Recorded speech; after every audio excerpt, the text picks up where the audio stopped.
Bonsoir.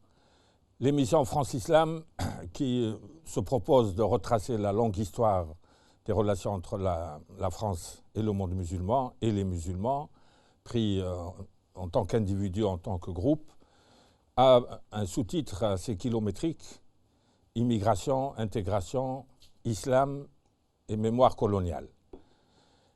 Ce sous-titre mérite d'être explicité. Et pour ce faire, nous avons fait appel au meilleur spécialiste de l'immigration, qui est lui-même issu de l'immigration, Hassan Zahraoui, qui a été directeur de recherche au CNRS, qui est lui-même fils d'immigrés venu en France enfant, adolescent. Et qui a pu profiter de l'ascenseur social jusqu'à devenir spécialiste, sociologue d'abord, puis sociologue de l'immigration. Et donc, nul n'est mieux placé que lui pour nous expliquer le fait d'accoler les trois I ensemble pour ajouter à la complexité, de manière à ce que les études cessent d'être partiales et partielles. Donc, bienvenue, Hassan Zahraoui. Oui, merci, monsieur Sedar Selam. Je te tutoie, on se tutoie dans la vie. Donc, merci de Al-Maghribiya de m'avoir invité pour m'exprimer sur des questions ô combien sensibles. Une question fondamentale, celle de l'immigration maghrébine, pas seulement algérienne, dont j'ai fait beaucoup de travaux, mais au-delà de l'immigration maghrébine. Tu as parlé des trois I à juste titre. Moi, c'est ce que j'avais appelé moi les hymnes du Front National. Les gens remarqueront que le Front National et Marine Le Pen ne parlent jamais de l'intégration. Par contre, ils ont ce que j'appelle leurs hymnes, c'est-à-dire immigration, invasion, islam, insécurité, identité nationale. Les cinq I. Bon, pour parler donc mais elle n'utilise jamais le sixième I, c'est-à-dire intégration. Pour elle, c'est quand elle parle des immigrants et de leurs descendants, c'est toujours de l'assimilation qu'il s'agit. C'est-à-dire il faut se laver plus blanc que blanc pour pouvoir devenir français à part entière, encore dans beaucoup de cas entièrement à part, puisque dans son programme, heureusement qu'elle n'avait pas accédé donc à la République, à la magistrature suprême, mais quand même elle était au deuxième tour, et 34% ce n'est pas peu, à peu près 34%. Mais elle avait mis dans son programme la préférence nationale, ce qui allait à l'encontre de la déclaration des droits de l'homme et du citoyen de la Révolution de 1789, qui, dans son article 2, dit que les hommes naissent libres et égaux en droit. Donc, à partir du moment où elle mettait la préférence nationale dans la Constitution, elle violait d'une certaine façon cet article 2 de la Déclaration universelle des droits de l'homme.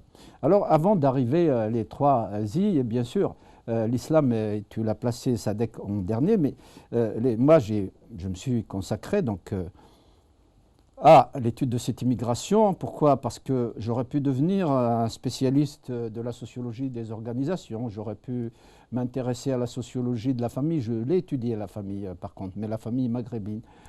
J'aurais pu devenir un spécialiste de la sociologie urbaine, c'est-à-dire étudier ce qui se passe dans les villes. J'aurais pu devenir spécialiste de la sociologie du travail, c'est la plus précise, et j'ai fait des enquêtes à la Régie Renault sur les OS, donc la sociologie du travail est précise. Mais j'ai choisi de m'intéresser, d'étudier l'immigration algérienne d'abord, et puis au-delà maghrébine. Pourquoi? Je me suis interrogé parce qu'en tant que chercheur, en tant que moi-même immigré, fils d'immigré, entré au CNRS.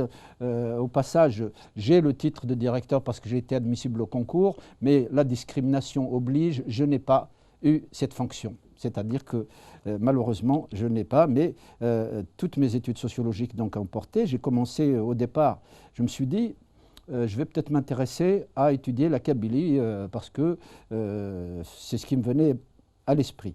Et puis tout à coup, je me suis dit, voilà, je vois un phénomène, c'est dans le milieu des années 70, je me suis dit, voilà, l'immigration est en train de muter vers la famille, je vais essayer de consacrer donc à la famille la question de l'immigration des travailleurs algériens et leurs familles en France. Et ça m'a valu donc une publication qui a dépassé toutes les espérances puisqu'elle s'est vendue à plus de 7000 exemplaires. Donc c'était les travailleurs algériens et leurs familles en France, préfacé par Maxime l'éminent, orientaliste, mais pas seulement, Maxime Rodinson.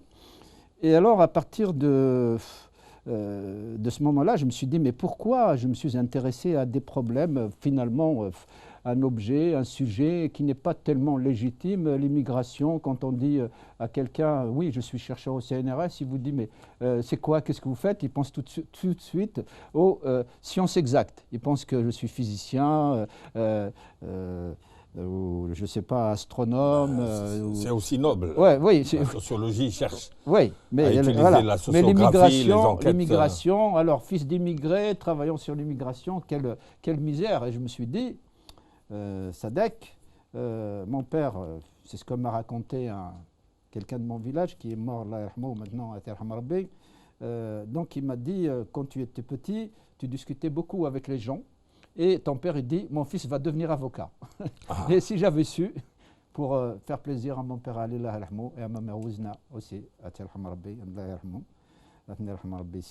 eh bien, j'aurais pu effectivement devenir avocat si j'avais su que c'était le rêve de mon père, parce que j'aimais beaucoup, beaucoup mon père, bien sûr ma mère, c'est elle qui m'a mis au monde. Mais mon père, j'avais...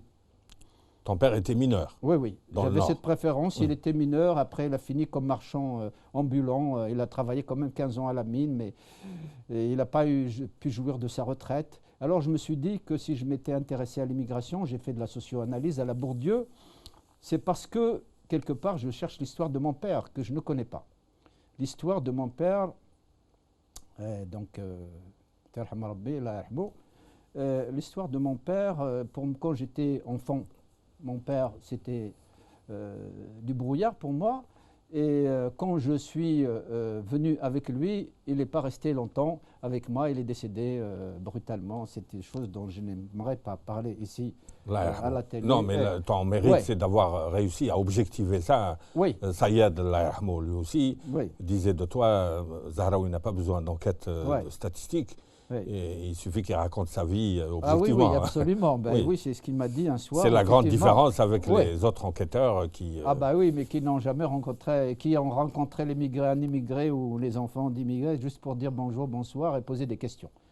Des questions-réponses. Et ce n'était pas le cas. Moi, cette histoire, donc j'ai fait un effort d'objectivation parce que la position du chercheur, quand il s'intéresse à un problème, c'est d'abord de se débarrasser de ce qu'il connaît du problème lui-même. Je me souviens que quand je faisais mes premières enquêtes, donc c'est un tour de force. C'était donc une maîtrise, l'équivalent d'une maîtrise. Je me suis intéressé à 50 familles. Et donc j'ai fait les bidonvilles de Nanterre, contrairement à ce que disent les amis qui étaient aussi un ami cher à moi, Abdelmalek Sayad. C'est moi le premier à avoir parlé des bidonvilles de Nanterre, c'est pas lui. Mais bon, l'histoire jugera, c'est pas le problème. Mais j'ai beaucoup de respect pour lui, d'estime, et c'était réciproque, contrairement aussi à ce que disent certains qui ne connaissaient pas notre relation amicale. Non, mais là, il y a une différence de génération entre toi et lui. Lui, il s'est occupé jusqu'à la fin de sa carrière. Il a étudié la première vague d'immigration avec sa théorie des 3 âges en tant que conséquence directe du déracinement, de la situation coloniale. Oui, de la situation société coloniale. Déstabilisée, appauvrie par la colonisation, qui produit... Alors, toi, tu as eu le mérite d'étudier en même temps l'immigration et l'intégration. Oui, et moi, je me souviens, je ne te connaissais pas à l'époque, au présentoir du département des périodiques à la Bibliothèque nationale, je vois la revue française de sociologie qui est très prisée par les chercheurs parce qu'ils demandent... une référence. Et ton article là, sur le passage de l'homme seul à la famille. Donc c'était une rupture avec les études traditionnelles sur les meublés, les foyers, l'immigration des célibataires. Toi, tu t'es intéressé à l'immigration familiale qui a commencé plus tôt qu'on ne le croit. Oui, absolument. Tu as raison de poser cette question. L'immigration familiale, il faut d'abord resituer globalement l'histoire de l'immigration disons, maghrébine, mais algérienne en particulier. On parle plus d'immigration algérienne aujourd'hui, mais une autre fois, on pourrait parler de l'immigration maghrébine dans son ensemble. Il faut savoir, et je ne t'apprends rien, Sadek, que l'immigration algérienne a commencé très tôt, vers les années 1900. D'ailleurs, dans un poème célèbre, le poète Simhan Doumhand, hein, on dit les deux. Qui est très connu chez les immigrés. Ben oui, Simhan Doumhand. Les immigrés n'étaient pas cultivés, mais ils étaient culturés. Ils avaient des poèmes. Non, ils étaient cultivés dans leur propre langue, dans leur culture. Et donc, oui, mais ils n'avaient pas de diplôme. Non, dans les catégories. Mais quand on les classait dans la catégorie analphabète, ça veut dire qu'ils ne parlaient pas, ils n'écrivaient pas le français. Mais ça n'empêche, mon père, il pratiquait beaucoup la dérision, il pratiquait beaucoup l'humour. Ça veut dire qu'il maîtrisait bien sa langue, sa culture. Et donc, il avait une culture, il avait une langue, ils avaient une langue. Mais on les a toujours traités, considérés, à travers les recherches, on voyait que le travailleur immigré, c'est-à-dire... L'homo economicus. Voilà, l'homo economicus. On ne voyait l'immigré que dans la sphère du monde du travail, c'est-à-dire dans l'entreprise. On ne voyait pas ces hommes, ces hommes d'abord, qui sont venus au début des années 1900. Et Simhan Doumhand étant décédé en 1906, on peut supposer que ce poème dans lequel il fustige les immigrés qui sont revenus à Alger, rue de la Lyre, c'est Mouloud Mamri qui en parle et qui traduit ce poème. Et il les fustige parce que quand ils sont revenus, c'était les premiers immigrants en 1906, ça veut dire que c'était avant ce poème. Eh bien, Mohamed Doumhand s'adresse à ces gens, ils allaient au café de Haj Hamour à l'époque à Alger, rue de la Lyre, et en kabyle, il lui dit, c'est Haj Hamour, et quand il voit ces immigrés se pavanant avec évidemment chemise blanche, clinquant de l'argent dans les poches, il lui dit c'est Mohamed Dachoutoualab. Et lui, il renvoie un poème.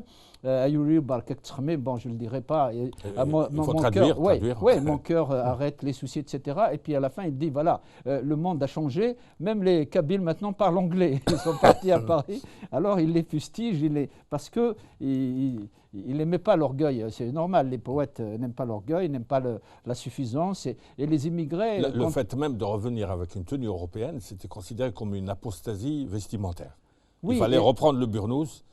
La chachia, d'ailleurs à la rue des Chapeliers à Marseille, il y avait une transaction entre les immigrés qui arrivaient, qui avaient besoin de casquettes, et ceux qui quittaient définitivement, ils échangeaient casquettes contre chachia. Or, et quelques immigrés ont transgressé, ils sont revenus tête nue. C'était mal vu par la société religieuse. Oui, c'était mal vu par la société religieuse, mais en même temps, c'était aussi une façon de dire qu'ils ont réussi. Parce qu'il faut bien, quand un immigré part quelque part, de toute façon, tous les immigrants économiques du XXe siècle, y compris les Européens quand ils sont partis aux États-Unis, il suffit de regarder les films, les Siciliens quand ils reviennent d'Amérique, où ils sont partis, eh bien, ils revenaient avec des grosses voitures pour montrer, pour en foutre plein la vue à ceux qui ne sont pas partis, pour dire qu'ils ne sont pas partis pour rien. Donc, on recadre historiquement.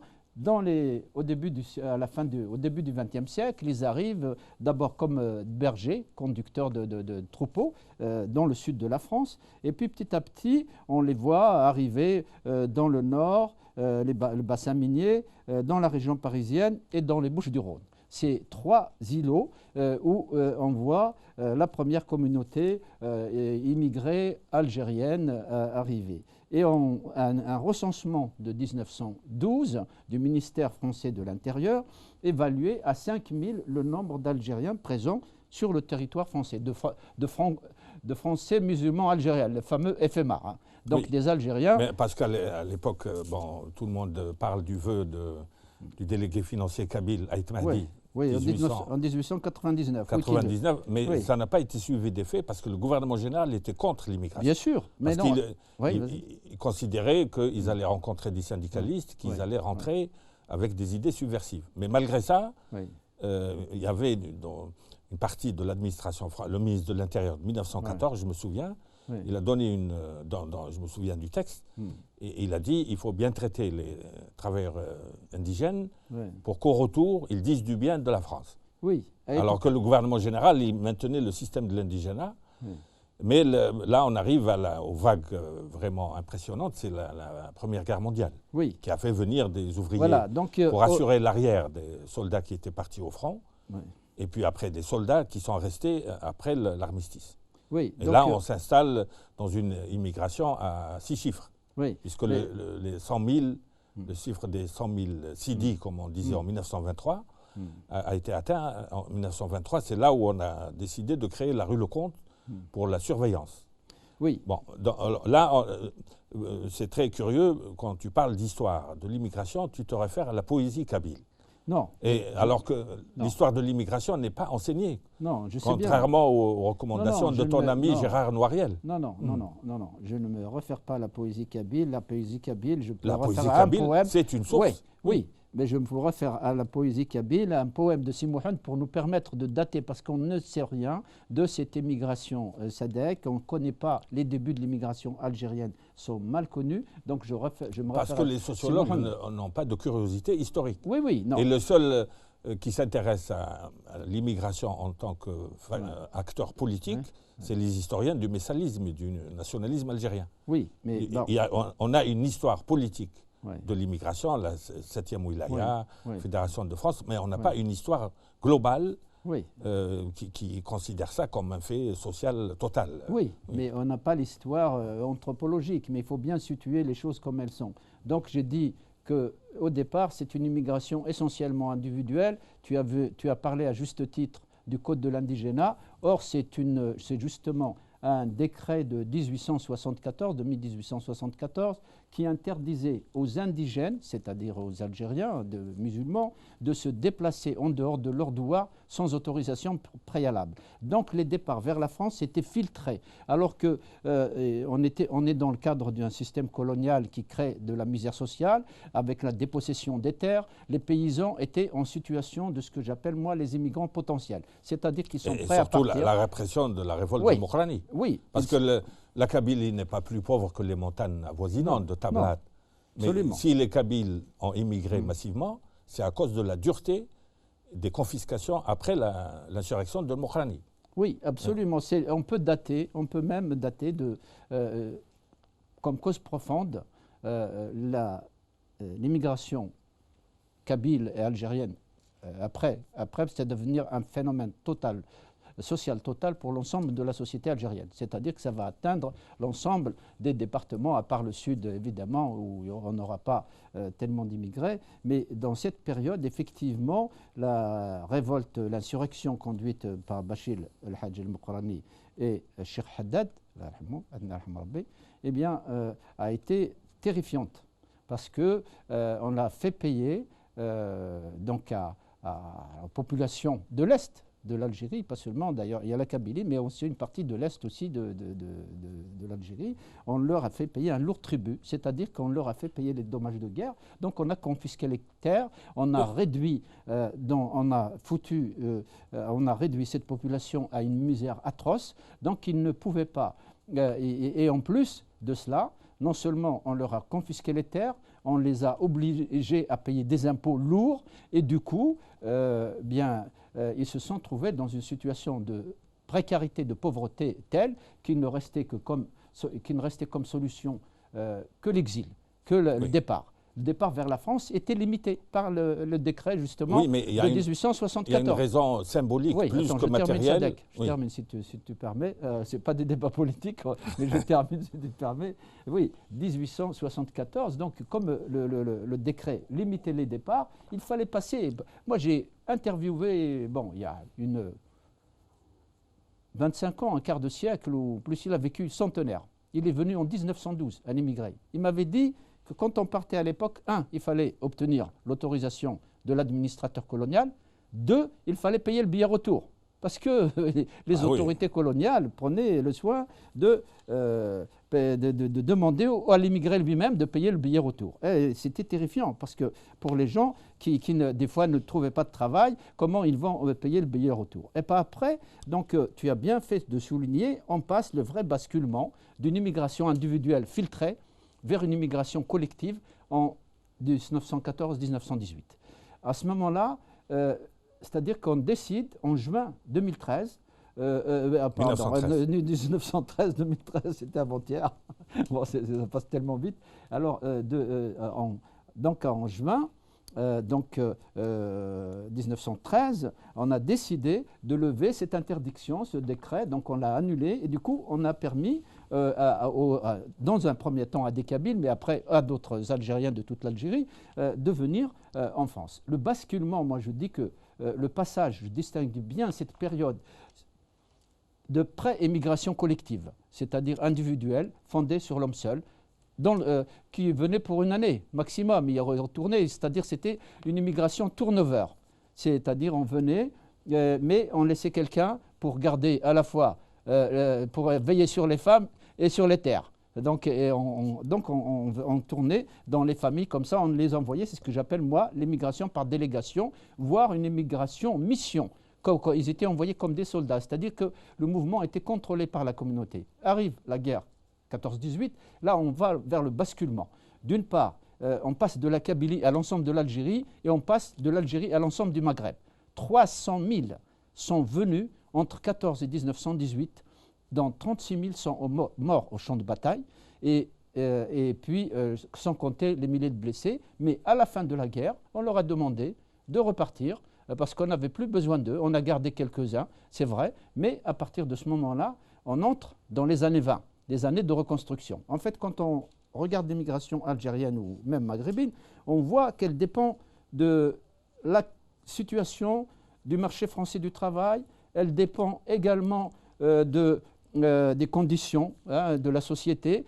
Suivant les périodes de croissance ou de récession, on faisait venir, quand il y avait croissance, on faisait repartir, comme quoi les Algériens ne pouvaient pas circuler librement, et les autres maghrébins non plus, quand les autres ressortissants des autres pays du Maghreb, eh bien on les faisait venir quand on en avait besoin, quand on n'en avait pas besoin, on demandait qu'ils repartent chez eux. Ce qui est incroyable, c'est que l'étude, parce que moi je suis l'un des sociologues qui n'est pas insensible à l'histoire, SADC, comme tu le sais, donc moi je me suis documenté aussi historiquement. Et on voit bien que cette participation à la guerre a été quelque chose d'incroyable, parce qu'elle a permis de découvrir l'armée, d'une part, réquisitionnée. Certains sont venus par la force, c'est-à-dire on les a obligés, on les a enrôlés de façon obligatoire. C'est une sorte de STO avant oui, la lettre. Oui, ils les ont obligés. Donc, travail obligatoire. Oui. Et celui qui parle ici, et je lui rends hommage, et jamais j'oublierai, mon grand-oncle paternel est mort à la bataille de Plessis le 23 avril 1918. Alors, quand on me donne des leçons sur je suis français, ma patrie, etc., mon grand-oncle paternel, on n'a jamais su qu'il était tombé au champ d'honneur pour la France. En 1918, il n'a pas eu de chance, le pauvre malheureux, puisqu'on est avril 1918, qu'est-ce qui restait pour l'armistice? Après avoir affronté les Allemands, des années. Ce pauvre Amar, il s'appelait Zeraoui Amar, donc, et on disait dans la famille, il était parti un jour en France, il n'est jamais revenu. Jamais les autorités coloniales ne nous avaient informé qu'il était tombé en combattant pour la France. Il est porté disparu. Oui, il est disparu, mais on ne sait pas pourquoi. On ne savait pas pourquoi. Or, cette guerre a été terrible, mais elle a permis à ces soldats, et il y avait une partie aussi des travailleurs, donc une partie était envoyée sur le front, une autre partie pour faire tourner les industries de guerre, parce que la force de travail française était absente des usines, puisqu'ils sont partis sur le front. Du coup, ils ont fait appel aux indigènes algériens et une partie de Marocains et Tunisiens pour remplacer la force de travail partie sur le front pour combattre pendant la Seconde Guerre mondiale. Alors ça, c'est le grand tournant. Et ils découvrent un traitement presque égalitaire, pas vraiment, on peut pas dans dire l'armée, il y a un peu, c'est l'institution la moins inégalitaire. Absolument, voilà. Pour ne pas parler d'égalité, on peut parler d'inégalité moindre. D'inégalité moindre, donc ils découvrent cela. Et ils étaient même très bien traités, parce qu'un simple troupier, on l'appelait Sidi. Ah bah oui, oui. Un colonel pouvait appeler un caporal Sidi, parce qu'il avait un grade dans la hiérarchie des confréries. Absolument. Et pour se faire obéir, après l'armistice, le mot Sidi est devenu injurieux, pire que Bougnoul. Oui, Sidi, Melan, enfin on a eu droit à tous les qualificatifs. Mais Sidi, pendant la guerre, c'était très élogieux. Oui. Solarbi, après Delarbi, les Sidi. Oui, les Sidi, c'était effectivement après la guerre. Mais alors, donc la guerre finissant, après la guerre, il faut reconstruire. Ils ont fait appel à nouveau à l'immigration algérienne, et c'est là que l'on commence ce que tu disais à juste titre, l'entrée dans le mouvement nationaliste qui faisait peur aux colons. Moi, je me souviens d'un article de l'Écho d'Alger que j'ai cité d'ailleurs dans d'une de mes contributions. Dans l'Écho d'Alger, il disait les meilleurs s'en vont et les plus mauvais resteront. Et les colons s'étaient opposés au départ parce qu'ils avaient très bien compris des immigrants algériens vers la France, donc des Algériens musulmans à l'époque. Et ils s'étaient opposés, pourquoi? Parce qu'ils se disaient, les Algériens, quand ils vont partir en France, ils vont découvrir déjà de meilleures conditions de travail. Ils vont découvrir le syndicalisme. Ils vont découvrir... Ah, c'est le raisonnement des colons. Oui, là, on est arrivé au milieu des années 20. Voilà. Voilà. On a rappelé l'ancienneté et le caractère massif de l'immigration. Alors, après la pause, on va reprendre à partir de la rue Lecomte, cette fameuse administration dont les sociologues français ont soigneusement évité de parler. Moi, je l'ai découverte dans des articles d'Américains et d'Anglais. Parce que les sociologues français ne voulaient pas qu'on signale la gestion purement sécuritaire du phénomène migratoire. Voilà. Donc, après la pause, on va reprendre ce fil conducteur de l'histoire de l'immigration. Voilà. Et pendant la pause, on se repose. Voilà. Merci. Merci.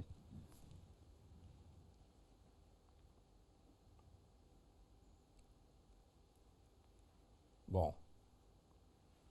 C'est le... Tu as voulu le kahwata? Ah, oui, c'est fini. Du thé? Ouais. Et moi, je n'ai pas eu droit.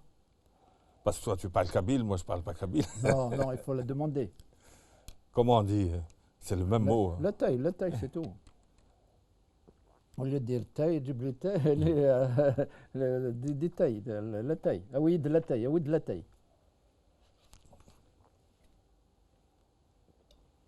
Voilà. J'enlève celle-là. Tu peux enlever même ton verre Sadek si tu veux, pour éviter de... Il faut qu'on montre que ce n'est pas du vin qu'il y a dedans. Bah, s'il y a de l'arabe. Hein, oui, je connaissais un médecin comme ça qui mettait du vin pendant les consultations. Bon, là, je vais t'interrompre plus souvent, là, parce que tu as eu des développements trop... Oui, non, vas-y. Il n'y a pas de souci. Oui, on résume.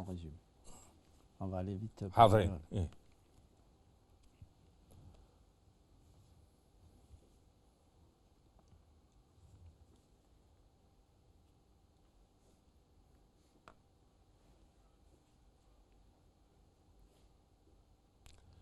Bon, on est arrivé jusqu'au tournant de l'année 1925, qui est la date de la création d'une administration très spéciale, que les immigrés appelaient le bureau arabe ou la rue Lecomte, parce qu'elle était basée à la rue Lecomte dans le 17e arrondissement. Et c'était en fait une administration policière qui se dissimulait derrière le social. Et cette administration, moi je connais beaucoup d'historiens de l'Algérie, de sociologues de l'immigration, qui ont exploité les archives, parfois en les plagiant, sans jamais la nommer. Moi, j'ai découvert ça par des articles américains ou anglais qui disaient qu'il y avait une administration spéciale. Et puis, par Malek Bennabi, qui, dans ses souvenirs, a dit,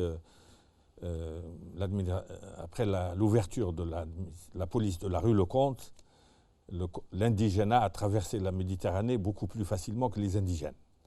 Et elle était inspirée du système de l'indigénat, puisque son premier directeur était un ancien administrateur de commune mixte qui s'appelait Gérolami.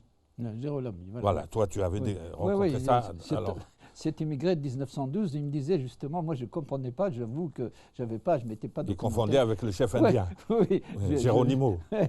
Je n'avais pas, je le reconnais humblement, je ne m'étais pas intéressé à la rue Lecomte. C'est après que cet immigré de 1912, il m'a dit, il y avait un certain Gérolami, il disait, Gérolami.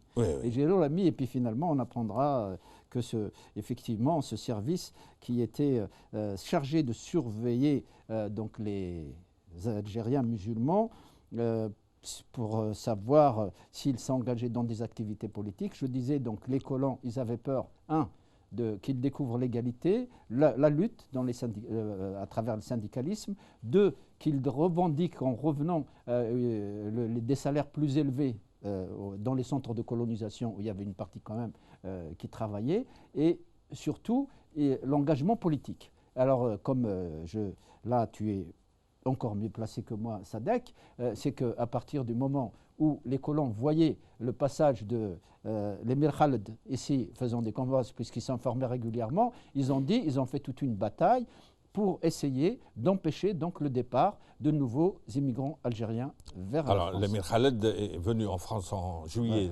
1924, voilà. Après avoir été interdit de séjour, pour avoir gagné les élections en 1919. Et c'est le gouvernement du cartel des gauches, notamment Édouard Herriot, qui l'a autorisé à venir, mais il n'a pu prononcer que 2 conférences, une à la Place Blanche dans le 9e ou 10e, et l'autre dans le 13e, et on l'a expulsé parce qu'on a considéré qu'il était trop radical dans ses revendications. Or, tout à l'heure, je voulais dire que ce n'est pas seulement la pauvreté qui était à l'origine de l'immigration, c'est le sentiment de déchéance chez les familles de notables qui se sont appauvries sous l'effet de la répression de l'insurrection de Mokhrani. Oui, Or, les notables de Kabylie, c'était eux qui venaient en aide aux plus faibles. Mais une fois déchus, ils ne pouvaient pas le faire. Donc, ils préféraient l'exil. Et je pense à un témoignage comme celui de Belkacem Rajaf, qui était d'une famille de notables, je crois, vers Fort National, et qui dit « J'ai fui la nouvelle situation d'appauvrissement de ma famille et le système de l'indigénat. Mais quand je l'ai découvert à la rue Lecomte, j'ai décidé de m'engager politiquement avec Messali Hadj. Donc la rue Lecomte, le répressif, le contrôle qui se cache sous le social, a donné un coup de fouet à la politisation de l'immigration. Et ce n'est pas un hasard si l'étoile nord-africaine a été créée à la même période. Oui, donc, bien sûr. Mais moi, je pense que la prise de conscience nationaliste, pour parler il y avait plus une conscience nationale qu'une conscience de classe. Voilà, conscience nationale que conscience de classe. Mais je pense que les périodes de résistance quand même menées contre la colonisation, contre l'occupation française, ont permis de forger aussi une sorte de conscience nationale ou nationaliste qui a fait corps dans l'immigration parce que les conditions se prêtaient davantage il y avait plus de possibilités de créer une organisation de ce type en France que, évidemment, dans les colonies, en Algérie. Donc c'est clair qu'à partir du moment où se crée l'étoile nord-africaine, 1926, avec Messali Hadj et Macha Ammar aussi. Non, c'est Hadj Ali. Oui, Hadj Ali. Messali est venu après. Oui, mais Hadj Ali. 1 an et demi ou 2 ans après. Oui. Mais bon, lui, la grande figure de l'étoile nord-africaine, ça restera toujours, et c'est toujours Messali Hadj. Mais c'est vrai que Macha Ammar aussi, on l'oublie trop, il a joué un rôle important. Mais là, le problème, c'est que. Surtout Abdelkader Hadj Ali, qui était candidat sur une liste communiste en 1924. À Aubervilliers, il a raté la députation de quelques centaines de voix. Oui, c'est à ce moment-là donc, que les problèmes commencent avec, je veux dire, les colons. Mais cette émigration qui a donc basculé avec la Seconde Guerre mondiale, qui est devenue un phénomène collectif. Moi, c'est de cette période que je date l'irréversibilité du phénomène migratoire, c'est-à-dire algérien et maghrébin même. Alors, à partir de la Seconde Guerre mondiale, on sait qu'une immigration, quand elle va dans une direction donnée, quel que soit le type de migration, à plus forte raison des migrations économiques, quand elles prennent une direction donnée, elles ont tendance à devenir irréversibles dans le temps. Donc, du coup, à passer, puisqu'on n'a qu'une heure, à passer vers le peuplement. Et le peuplement, il ne peut pas y avoir de peuplement sans constitution de famille. Et les premières femmes musulmanes recensées datent, c'est dans les années, fin des années 20. Mais elles étaient très, très... pas nombreuses, elles étaient... c'était un nombre très, très limité. Mais il y avait des mariages mixtes aussi. Oui. Mais par contre, il y avait beaucoup d'unions libres. L'union libre, c'est à cause des veuves de la Deuxième Guerre mondiale. Et si elles se remariaient civilement, elles perdaient la pension. Voilà, union libre, donc algérien, européenne. Et il y avait aussi des mariages mixtes. Et souvent, les patrons de café, soit ils étaient en union libre, soit ils avaient, comme ça leur permettait de devenir de bons marchands de sommeil. Ils avaient donc les moyens. Mais seulement, l'immigration féminine, elle était difficile à l'époque. Pourquoi? Parce que d'une part, les hommes qui partaient, ils venaient pour une période limitée. Ils ne restaient pas longtemps en immigration. Le temps de la migration, c'est très important. Ils ne restaient pas, c'était 1 an, 2 ans maximum. Quand quelqu'un dépassait les 2 ans, on l'appelait amjah, chez les Kabyles, c'est-à-dire celui qui s'est perdu. Il s'est perdu parce qu'il n'a pas assumé son devoir d'envoyer les mandats nécessaires, parce que quand un immigrant venait en France, il était là pour subvenir aux besoins de sa famille, des siens, de son entourage. Et quand quelqu'un ne le faisait pas, il était à la fois exclu de la communauté dont il ne se sentait plus partie, membre à part entière, mais également de la famille qui désespérait, pas exclue, mais elle désespérait de lui, elle le considérait comme inexistant, elle ne comptait plus sur lui. Et là, on passe à un temps plus lent, de plus en plus lent, au fur et à mesure qu'on avance dans l'histoire de l'immigration. Dans les années 30, évidemment, le chômage va frapper, avec la crise de 1929, va frapper de plein fouet les travailleurs. D'ailleurs, on disait travailler au chômage. On a utilisé l'expression, je ne sais pas si tu l'as trouvé, Sadek, dans tes archives historiques, mais on disait travailler au chômage parce que ça les dérangeait. Oui, ça les dérangeait que des travailleurs immigrés qui sont venus que pour le travail puissent être des chômeurs. Ensuite, les années, c'est la grande crise, donc il y a beaucoup de retours, mais c'est à ce moment-là d'ailleurs quand la fameuse thèse qu'utilise Marine Le Pen, la préférence nationale, c'est-à-dire quand il y a un emploi, un logement, on le donnait d'abord, surtout l'emploi, le travail, on le donnait d'abord aux Français dits de souche entre guillemets, c'est-à-dire gaulois, en gros, chrétiens, blancs. Mais on a créé la préférence nationale à cette période de l'histoire de l'immigration. Et puis arrive donc la fin des années 30, on entre dans la Seconde Guerre mondiale, et là encore, grande participation, et on ne le dira jamais assez, des Maghrébins, et pas seulement des Algériens, ils participent à la Seconde Guerre mondiale. J'ai des oncles qui ont participé aussi à cette guerre, et quand on fait le tour en Algérie, des villages, et on trouve quand même les traces de cette guerre. Ces 2 grandes guerres ont laissé beaucoup de traces dans la mémoire collective et dans l'histoire de l'immigration maghrébine. Et c'est à partir de la fin de la Seconde Guerre mondiale, quand on entre dans la période des 30 Glorieuses, en même temps que se développe le mouvement nationaliste, parce que là, paradoxalement, et ça tu le sais aussi bien que moi, peut-être mieux, Sadek, c'est-à-dire le 8 mai 1945, on libère la France et on massacre à Guelma, Sétif. Et donc, c'est les soldats qui ont combattu pour la France, ceux qui étaient revenus vivants, ne comprenaient pas qu'ils aient défendu un pays, qu'ils ont lutté pour sa liberté, et que eux, s'ils demandaient la leur, eh bien, on les faisait taire, et de quelle façon? Donc, un véritable massacre. Donc, 1945 marque une période à la fois un basculement dans le mouvement nationaliste. La déception a été d'autant plus grande que les communistes siégeaient dans le gouvernement de Gaulle de 1945.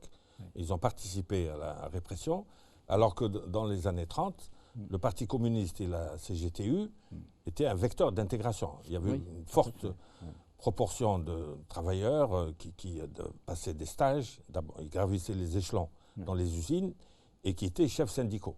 Oui, et c'est ce qui les a amenés à participer à la victoire du Front populaire en 1936. Oui, tout à fait. Il y avait des manifestants algériens dans le Front populaire. Mais le Front populaire n'a pas pris autant de mesures favorables que cela à l'immigration. Il en a pris quelques-unes. Il a pris dans le sens de l'égalité des droits. Parce que là, j'ouvre une parenthèse, on a le discours subversif et radical des indigènes de la République qui disent qu'il y a une discrimination institutionnalisée. Ce n'est pas comparable aux situations coloniales où il y avait un système de l'indigénat, un apartheid. Or, ici, on a évolué vers l'égalité des droits. Il y a des discriminations de fait pour des raisons psychologiques. Même historiques aussi. Mais sur le plan juridique, il y avait égalité des droits dans les usines. Oui, absolument. Ce qui fait qu'on ne peut pas reprendre tous les slogans des indigènes de la République. Oui, non, on ne peut pas reprendre les slogans des indigènes de la République. Bon, ils ont leur façon de lutter, eux, pour l'égalité. Chacun... non, mais c'est-à-dire, là, on est en train d'utiliser le discours oui, bien savant sûr. Oui. pour déconstruire le discours de Marine Le Pen. Oui, voilà. Mais donc, il faut faire la même chose oui. pour le discours des indigènes de la République, qui est outrancier et peu conforme à l'histoire. Oui, donc c'est aussi des jeunes révoltés. Moi, je ne suis pas des indigènes de la République, mais c'est aussi un discours de révoltés. Nous le connaissons tous les deux. Voilà, Ils sont très sympathiques par ailleurs. Oui, voilà. Donc c'est un discours de révoltés, de ceux qui constatent qu'effectivement les discriminations sont devenues un phénomène criant, et jusqu'au point où l'ancien Premier ministre, M. Manuel Valls, pour ne pas le nommer, avait parlé d'apartheid social. Donc les discriminations sont un phénomène grave de la société, et le refoulé colonial y est pour quelque chose, mais pas seulement, il y a d'autres facteurs, il y a les facteurs économiques. Une société en crise a toujours besoin de boucs émissaires, et les boucs émissaires, on les trouve dans les groupes les plus fragilisés. Toujours est-il que c'est à partir de 1945 que le mouvement national va s'accélérer, comme tu le sais, mais ce n'est pas de ça là qu'on parle seulement. Il y a aussi une forte mobilisation, la culture de la lutte. On avait dit avec Benjamin Stora lors de mon intervention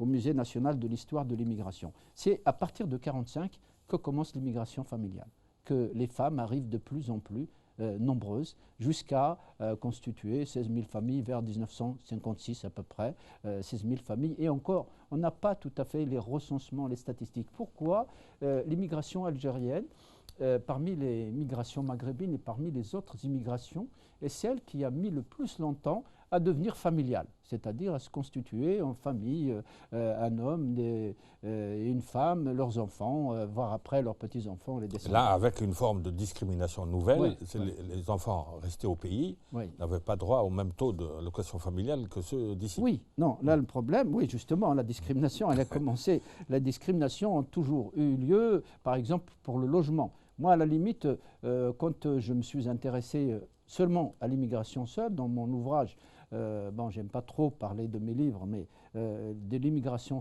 seule à la famille, plutôt l'immigration de l'homme seul à la famille, paru aux éditions L'Harmattan en 1994, je montre bien que quand l'immigration était composée seulement d'hommes seuls, ils étaient installés dans le provisoire, dans des quartiers ségrégés, là il y a ségrégation, avec les hôtels meublés. C'était l'islam. Donc d'ailleurs, on est passé d'un islam des hôtels meublés à l'islam des foyers, d'islam des foyers à l'islam des caves, de l'islam des caves à l'islam des mosquées. Bon, mais là, c'était la période justement où il y avait, on peut même décrire une forme d'intégration fonctionnelle.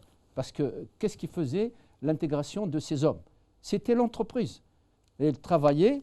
J'ai même j'ai rencontré un immigré que j'ai questionné, que j'ai connu, pas seulement parce que moi, l'immigration, c'est mon histoire, j'en fais partie, je suis partie structurelle dedans, je suis dans la réflexivité bourdieusienne. Je dis quand je fais parler un immigré, mais qu'est-ce que moi j'ai vécu, hein, donc est-ce que c'est la même chose, etc. Donc je regarde, je me dis, alors j'ai rencontré un immigré qui me disait jamais il n'a essayé de travailler en dehors d'un espace circulaire maîtrisé. C'est-à-dire que comme il ne pouvait pas prendre le métro, il ne savait pas lire et écrire, et donc il se disait, je ne vais pas m'engager dans une entreprise, aller me faire embaucher à un endroit où je vais arriver en retard, où je risque de ne pas arriver. Et c'est l'histoire de la fameuse vache qui rit. Vache qui rit, un immigré qui... ça c'est bien parce que ça fait un peu de pause, ça fait un peu d'humour pour les téléspectateurs qui nous regardent et que nous saluons, et auxquels nous disons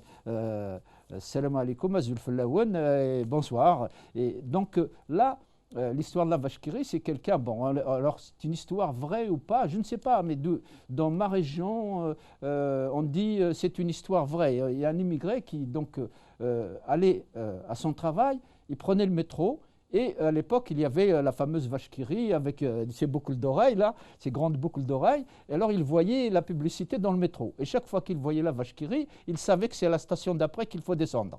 Un jour, on a enlevé la publicité. Il est parti jusqu'au terminus. On l'a cherché pendant 8 jours. On ne l'a pas trouvé. Il a fallu faire une enquête pour pouvoir le retrouver.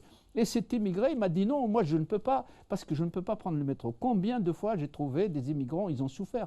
On ne rendra jamais assez hommage à cette première génération, ces premières générations d'immigrés, et leurs enfants devraient le savoir. C'est une transmission de l'histoire, comme tu le fais, Sadek, comme j'essaye de le faire à mon modeste niveau, à notre modeste niveau. C'est que ces générations d'après ne connaissent rien de cette histoire. Et on les a, ce sont des orphelins. D'abord, il y a très peu d'histoire de l'immigration. Ton ami Gérard Noiriel recommande l'enseignement de l'histoire de l'immigration. Oui.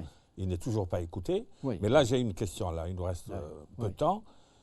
Quand on arrive au début des années 80, arrivé de la gauche au pouvoir, on avait déjà le mythe du retour déjà été détruit par les faits. Oui. Mais l'amicale des Algériens en France, par exemple, et ses interlocuteurs communistes ou socialistes continuaient à prêcher le retour. Oui. Alors qu'on avait une deuxième génération donc, qui est née à partir du développement de l'immigration familiale. On est passé à l'intégration. Oui. Et puis, ça s'est aggravé par l'islam. L'islam est devenu une revendication au début des années 80. Et la question qui interpelle tous les bons sociologues comme toi, pourquoi, toi qui es arrivé à l'orée du problème de l'islam, quand tu es passé à l'étude des familles, et tout le monde sait que l'islamisation a eu lieu quand l'immigration est devenue familiale. Tout à fait. L'homme seul mettait entre parenthèses la pratique religieuse, mais à partir du moment où il vit en petite communauté, il a besoin d'un minimum d'éthique pour sa relation avec son conjoint, avec ses enfants, et l'éthique, il la cherche dans l'islam, dans sa mémoire. Mais les sociologues, excellents sociologues de l'immigration, ont refusé d'étudier le facteur islam. Alors, est-ce par laïcisme, ou en considérant que dans un État laïque, les religions, c'est un phénomène individuel à ne pas aborder, mais cette carence a ouvert la voie à un discours dominant, imposé aux médias, c'est celui des islamo-politistes. Alors oui, tout à fait, l'immigration, effectivement, les hommes seuls, ce n'est pas qu'ils ne pratiquaient pas leur religion, ils pratiquaient dans les hôtels, il y a des hôtels pendant le ramadan, discrètement. Quand j'étais jeune, discrètement, parce que c'était ce que j'ai appelé l'islam entre soi, que j'ai appelé de mes écrits. Non, mais il y avait une visibilité, ne serait-ce que dans les nadis des ulama. Oui, bien sûr. Le Cheikh Al-Warthilani, Cheikh tout à fait, comme les ulama. Mais pour la société française, quand on parle d'intégration SADC, pour la société française, tant que les travailleurs faisaient leurs prières dans leur chambre d'hôtel ou dans un espace conçu pour cela, dans l'hôtel meublé ou dans un foyer, ils ne dérangeaient personne, ils n'étaient pas en interaction, entre guillemets, déranger, je dis entre guillemets. C'est-à-dire qu'ils n'étaient pas en interaction. C'est l'islam entre soi. On vit l'islam entre travailleurs, on pratique. Il y en a qui pratiquent, il y a d'autres qui ne pratiquent pas. C'est les conditions d'immigration faisant que, etc., où chacun est libre de faire ce qu'il voulait. Mais pendant la période de Ramadan, c'était assez animé. Comme adolescent, je savais ce que c'était. Animé. Il y avait, le soir, les cafés étaient toujours avec beaucoup de monde, des travailleurs qui venaient, malgré qu'ils travaillaient le lendemain. Eh bien, ils venaient, ils jouaient au ronda, ils jouaient au domino, ils jouaient pas aux jeux interdits, et ils jouaient simplement pour passer du temps. Et donc là, c'est à partir du moment effectivement où la famille se constitue et qu'on est dans ce que j'appelle le volume démographique, c'est-à-dire que la population s'agrandit, et on est passé de l'homme seul, d'une immigration provisoire, conjoncturelle, à une immigration permanente, donc quasi définitive. On dit, le sociologue est toujours réservé, il dit toujours une tendance vers le définitif, parce que là c'est définitif, c'est un enracinement. On parle d'une adaptation vers l'enracinement, pour utiliser des concepts. Effectivement, la question de l'intégration, elle n'existait pas auparavant, c'est à partir des années 80 que la question se pose. Jusqu'à même la revendication des marcheurs, des 3 marches. Marche pour l'égalité. 1983. Oui, décembre 83, partie de Marseille, arrivée à Paris, 100 000 personnes quand même, portée par des jeunes de Lyon, de la banlieue lyonnaise, des Minguettes. La marche pour Convergence 84 pour l'égalité, à laquelle j'ai participé dès le début avec Farida Belgoul, mais je n'étais pas un des leaders, mais j'étais très présent. et la marche pour les droits civiques où je n'étais pas personnellement. Les dirigeants associatifs à l'époque avaient comme mérite de consulter les experts comme toi. Oui, Ce n'est pas le cas aujourd'hui. Ah non, où ils croient tout savoir. Non, mais ils ne me considéraient pas tellement comme expert. Plus tu es expert, moins tu es vieux. Au contraire, il y avait un jeune de Lyon, un jour, il m'a dit, toi, tu es comme nous. C'est bien d'avoir des sociologues qui sont comme nous, il m'a dit. Mais bon, cela étant, il n'y avait pas de revendication par rapport à la religion. C'est assez curieux, très peu. Non, la solidarité avec les Palestiniens. Voilà, oui, bien sûr. C'était les kéfiers des marcheurs. Oui, tout à fait. Mais la solidarité. Qui ont fait peur au Parti socialiste à l'époque. Oui, bien sûr. Mais à ce moment-là. Non, mais toujours est-il, à partir du moment où il y a une marche de 100 000 jeunes, ça a montré qu'il y avait des problèmes sérieux d'intégration. Absolument. 2 ans après l'arrivée de la gauche au pouvoir. Oui. Non, mais ça. Et mon hypothèse à moi, tu vas me dire que je crois à la théorie du complot, mais j'ose le dire. L'année 83 est une année charnière. C'est la marche des beurs qui a révélé que la gauche n'a pas tenu ses promesses en matière de lutte contre les inégalités, puisqu'elle a fait le tournant libéral la même année. Ensuite, il y a eu l'attentat du Drakkar qui a tué 82 paras français à Beyrouth. C'est à partir de là qu'on a décidé en haut lieu de surmédiatiser les problèmes de l'islam par le biais des islamopolitistes dont je ne cite aucun nom. Et ce qui fait que vous autres sociologues, excellents sociologues de l'immigration, vous avez été marginalisés, vous n'avez toujours pas accès aux médias, sauf comme ce soir. Mais c'est les politiques qui n'ont pas tenu leurs promesses des 110 propositions de 81. Ils savaient qu'il y avait des problèmes d'intégration et ils savaient qu'ils n'allaient pas les régler. Donc ils voulaient avoir pour un temps une certaine bonne conscience en agitant l'épouvantail d'un grand soir islamiste, d'où la surmédiatisation, la diabolisation des problèmes de l'islam par des sociologues qui ne font que la sociologie politique des courants radicaux. La sociologie de la famille musulmane ne les intéresse toujours pas. Est-ce que je me trompe ? Est-ce que je suis excessif en disant ça ? Oui, Sadek, comme toujours, tu es un peu excessif, mais bon, tu as aussi raison en grande partie. Mais le problème, c'est que, si tu veux, moi, je pense que si les sociologues ne se sont pas intéressés aux problèmes de la religion, de l'islam, des pratiques religieuses, moi j'ai essayé de les étudier quand même dès le début. Mais c'est vrai que les sociologues... Non, mais toi, tu étais en avant.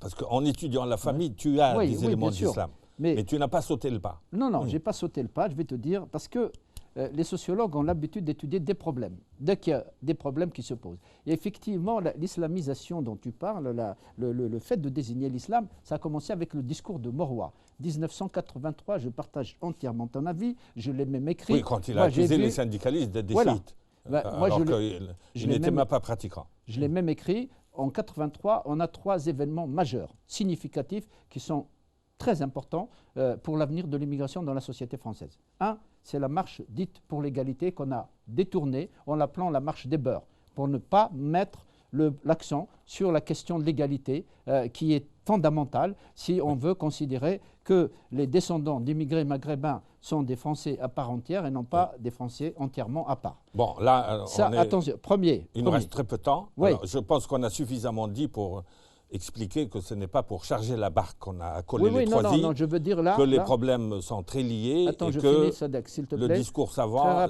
Très rapide.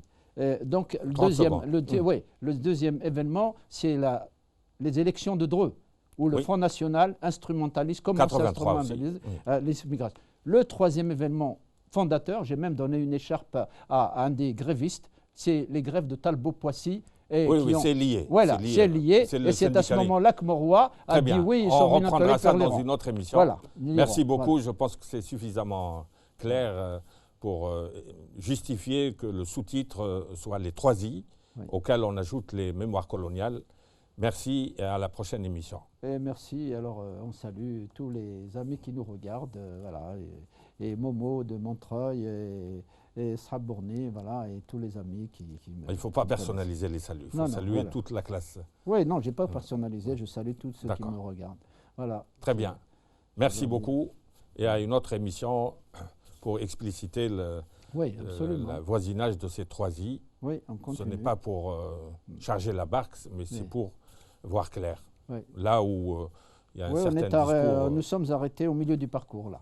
Voilà, on prévoira une autre émission. Voilà. Merci, Monsieur Sadek. Merci, Al-Maghrebia.